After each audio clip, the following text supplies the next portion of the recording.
Good evening, Fiji, and welcome to For the Record. We've all heard the announcement of the 2014 national budget, and this has dominated discussions with many of us Fijians this weekend, and I'm sure for some time to come. Joining me this evening is the Honorable Attorney General, Mr. Ais Said Qayyum. A very good evening, sir. Thank you for taking time out from your busy schedule to be with us this evening.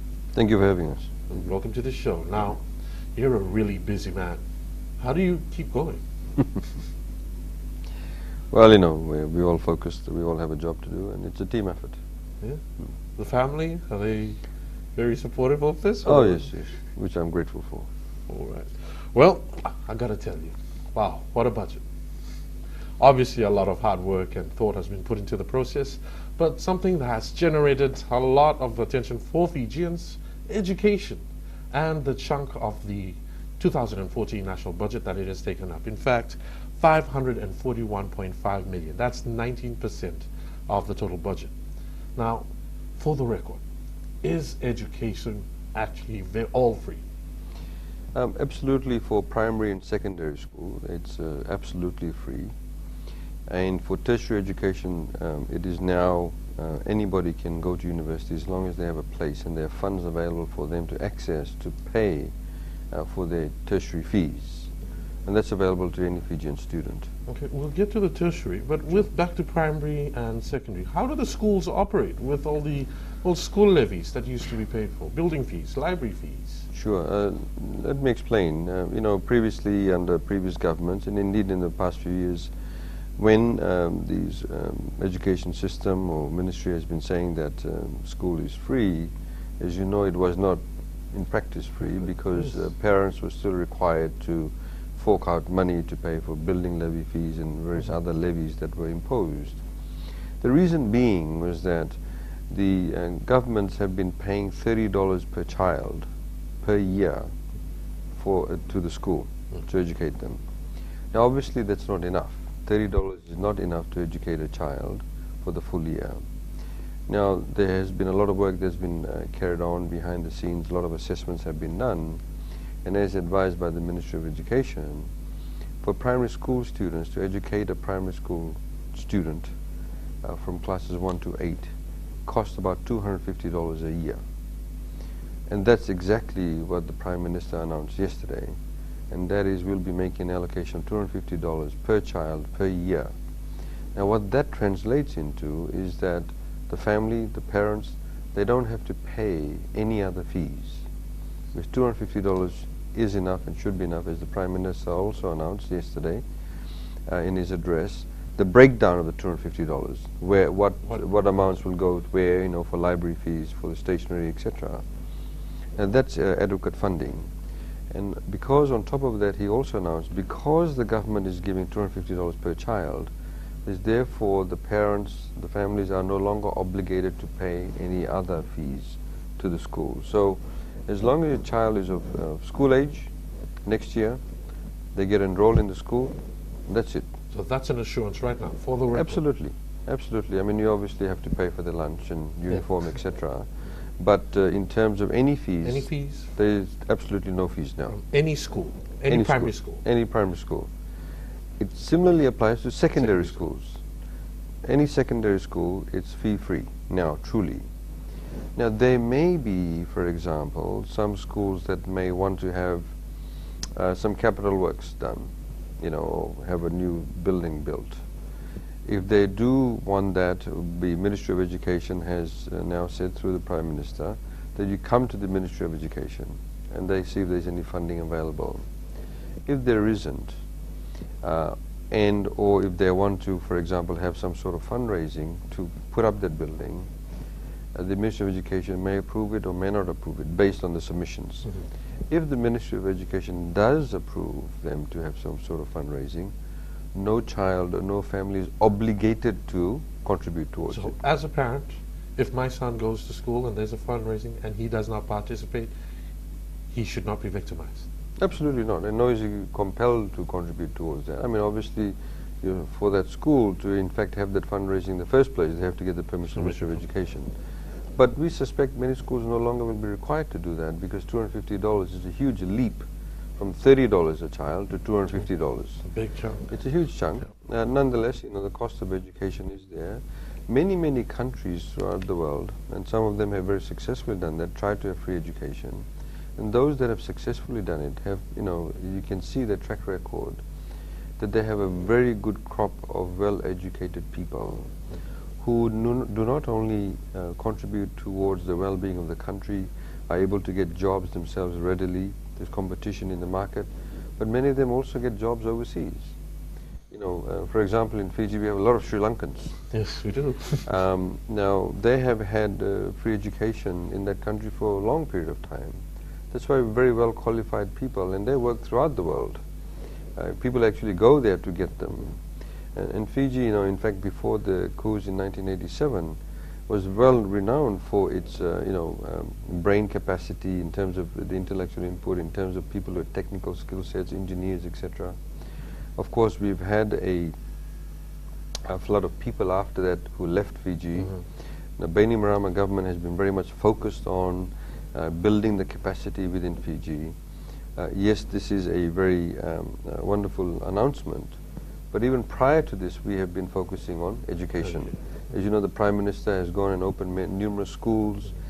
He has, for example, set up new classrooms, renovated classrooms. We put in place, for example, the access to transportation, subsidized bus fares, boats, the carriers, etc. They've been subsidized for the past few years. So, those people who claim and say this is basically a vote-buying exercise, it's not, because it's actually it's a building exercise. We've put together all these policies, and many of them is a culmination of what actually has been happening. Well, we've run out of time for this segment, but we will continue this discussion, and with the Attorney General, Mr. Ayaz Said Qayyum, coming right back after this short break.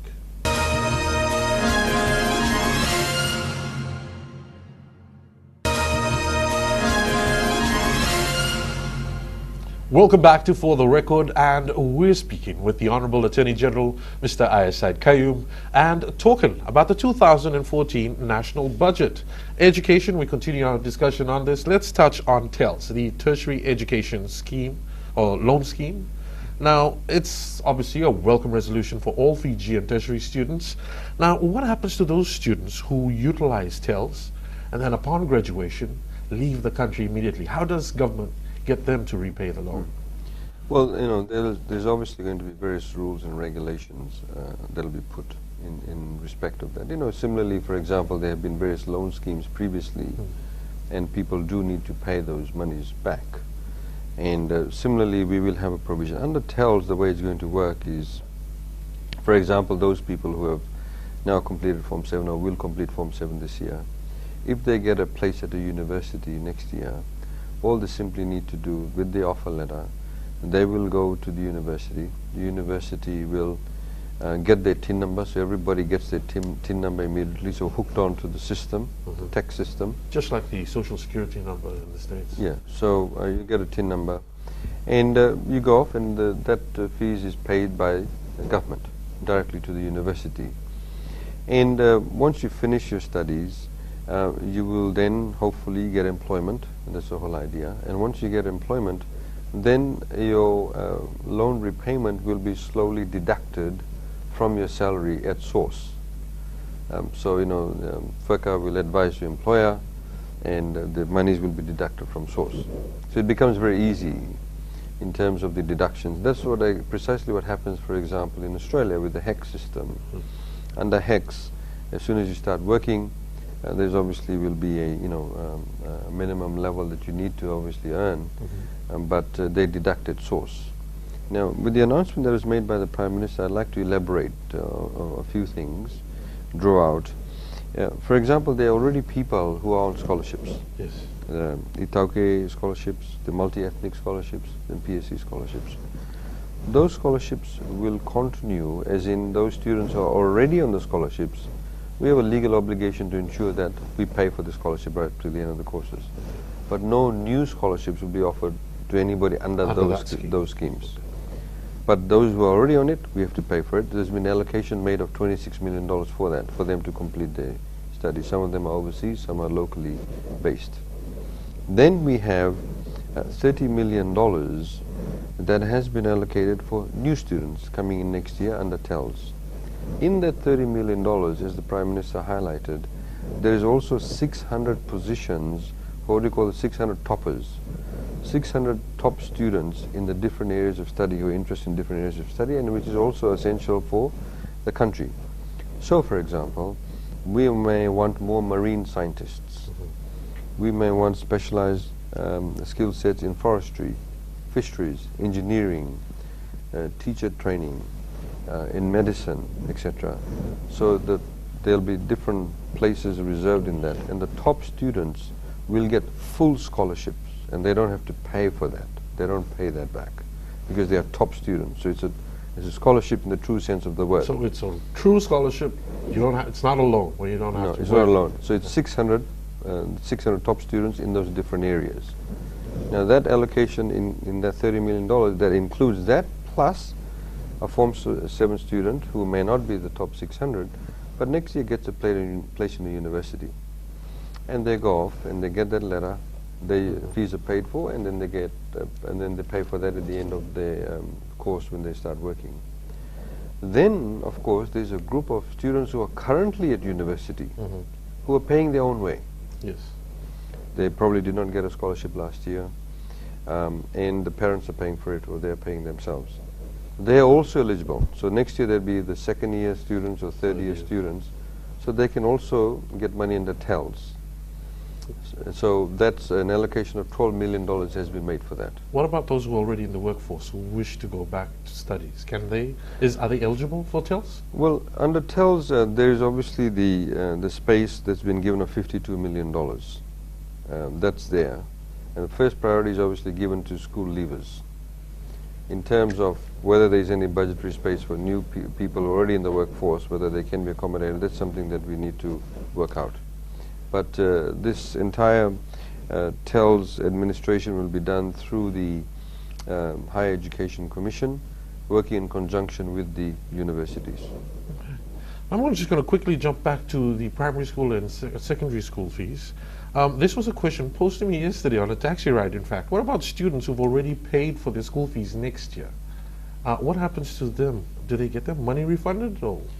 Well, it's a bit rare that people have paid this year for next year. Some schools have demanded that. Yeah, I think, well, that's something the Ministry of Education can work out, but technically from next year, from January next year, you don't have to pay any fees. So they would get that money back, presumably. But I do not know the final details of the specific arrangements that have been made. But, I mean, normally fees are paid during that school year. Okay.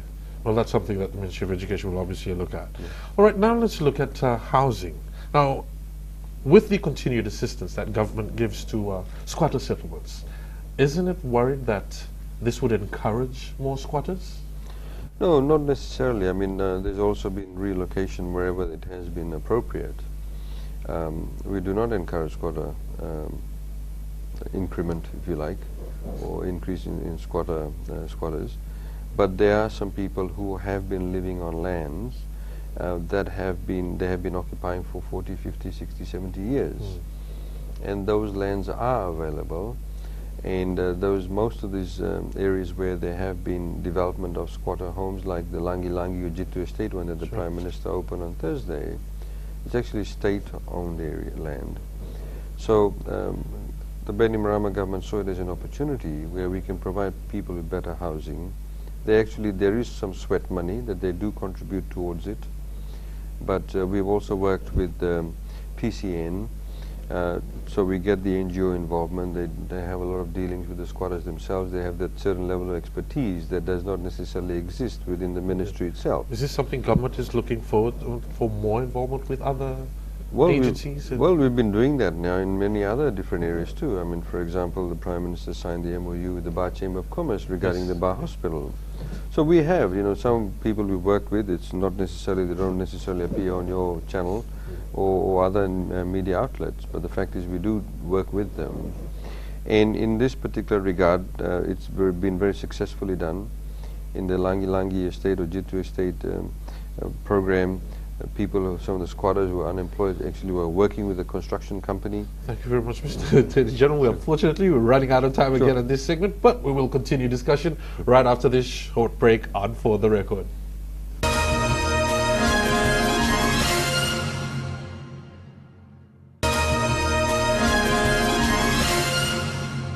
Welcome back to For the Record. We're with the Honorable Attorney General, Mr. Ayaz Said Qayyum, talking about the 2014 national budget. Another amazing announcement by the Prime Minister, the building of that Suva to Nandi road through the interior of Viti Levu. Now, what is government looking at? How will it pay off economically in the future? Well, in fact, the $100,000 that has been allocated in the 2014 budget, as announced by the Honorable Prime Minister, is to carry out that assessment. Looking at the route, looking at the travelling time, looking at the economic benefits, etc. We need to carry out an assessment. We simply don't want to make an announcement like various political parties. You know, they always make announcements. And not necessarily have the input into it. Input of, sort of some science behind it or some mathematics behind it. The $100,000 has been allocated to ensure that we carry out proper assessments, and then an evaluation can be carried out in terms of the economic benefits. But on the face of it, obviously, it would open up Viti Levu. It would provide a lot of opportunities for the landowners who live in the interior of Fiji. It would help connect various roads that already crisscross the island. But this is what that money is allocated for. Okay. Now, the increase of salaries of civil servants, would there be a chance of a decrease of civil servants? Not necessarily. I mean, as you heard the Prime Minister, for example, announce yesterday, there's an increase in number of immigration officers. It's jumped up. I think there's a new 20 or 30 new immigration officers because there's a demand for it. There's a need for it. So it depends on the different ministries. But an increase does not necessarily mean a slashing of jobs. But as the Prime Minister also announced, that we want to see the efficiencies improve. And we need to improve the efficiencies. We need to improve the service delivery. And I think that's what all Fijians want. Yes, obviously, most of these civil servants deserve the pay increase.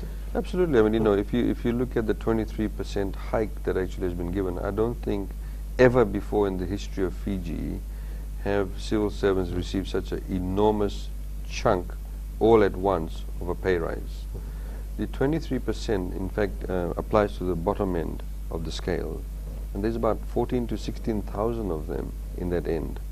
So obviously a lot of them are at the bottom end, so we want to increase the amount of money that they will take back home in their pockets. And the fact that the Prime Minister had announced 2 years ago the decrease in taxes and the increase in the threshold levels, it means that those people who earn below $16,000 no longer pay taxes. Yes. So if you're earning $12,000 and your salary is now gone up to $14,000 or $15,000, you take that additional $2,000 to $3,000 in your pocket home. You're not paying tax. You're not paying taxes on it. Now what that means, it empowers people, it gives more dollars in your pocket, coupled with the fact that you no longer have to pay fees for your children's education. It means less money is going out of your pocket. In the same way that you have now a better service delivery for health services, it means less money is going out of your pocket. So you have more money in your pocket. So those politicians, I've seen some of the comments made as we discussed in our break, who've been making all these statements, they're actually not thinking about it, or they do know it, but they are trying to mislead the public. And I think that all citizens need to think about what is actually happening. And what the Prime Minister has been doing over the past 3 years and all the announcements he's been making, it's actually a building block. We're working towards, there's a big game plan. And the game plan actually, every year you see major announcements made. We have major announcements regarding roads last year. This year the Prime Minister made an announcement on education. Now with the growth of the economy, it gives the ability, the fiscal space to be able to make these major announcements. Economy has grown by 3.6%. World economy was less than 3%. So because of increasing confidence, we know the number of new factories are being built. Industrial parks are being built. It means more jobs. It means more foreign reserves coming into Fiji. Now when that happens, then we're able to invest more money into education infrastructure. Well, all in all, a great budget addresses a whole lot of social issues. Now, apart from the increasing departure taxes and alcohol and cigarette taxes, sin taxes, so to say, how else will government earn the extra revenue for the extra spend? Well, as the Prime Minister also announced that we are looking at the divestment of shares in certain state-owned enterprises. We've already had, for example, divestment of shares in Ports Terminal Limited, where the Sri Lankans have bought a percentage in that. We already have shortlisted companies for equity participation, management participation in AFL. You would have seen about 2-3 weeks ago call for equity participation in Fiji Ports Corporation Limited. And we're looking at some divestment in FEA also. Now what this will do, obviously it provides a revenue, but on long-term growth, it decreases government's exposure to debt. Because many of these entities, for example FEA, there's about $400-500 million debt that's government guaranteed. This is accumulated from all those years. Yes. Now, obviously if you have divestment of shares, and you get equity participation, it decreases government's exposure because loans that are guaranteed obviously is reflected in our books. So that again gives us that level of flexibility. So with the divestment of shares in those 3 major entities, and there are obviously other entities too, there's an increase in collection of revenue, for example through VAT, service turnover tax, and obviously collection of taxes. FERCA has really tightened the strings. There's no new laws in place now. There's less tax evasion. Obviously, some people are still doing it. We'll, get hold of them. But with the decrease in corporate tax rates, it means that more people have become compliant. Now, I'm going to ask you, we're about to wrap up because we're running out of time. But last question. Now, this has been a great budget, especially for all Fijians, especially parents and children.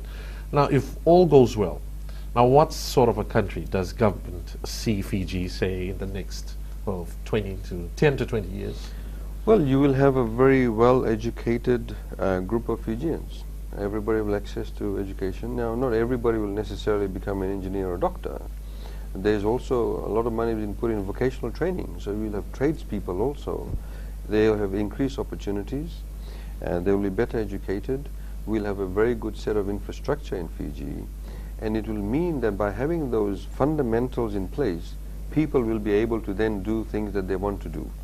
And these are the great enablers. Thank you very much, Mr. Attorney General. Ladies and gentlemen, finally, unfortunately, we've run out of time once again, but thank you for being on the show this evening, and congratulations. Okay, thank you. Thank you for having us. Thank you. You can join us again next week right here on For the Record. For comments and questions, please email us on fortherecord@fbc.com.fj. And we'll see you again next week. Good night.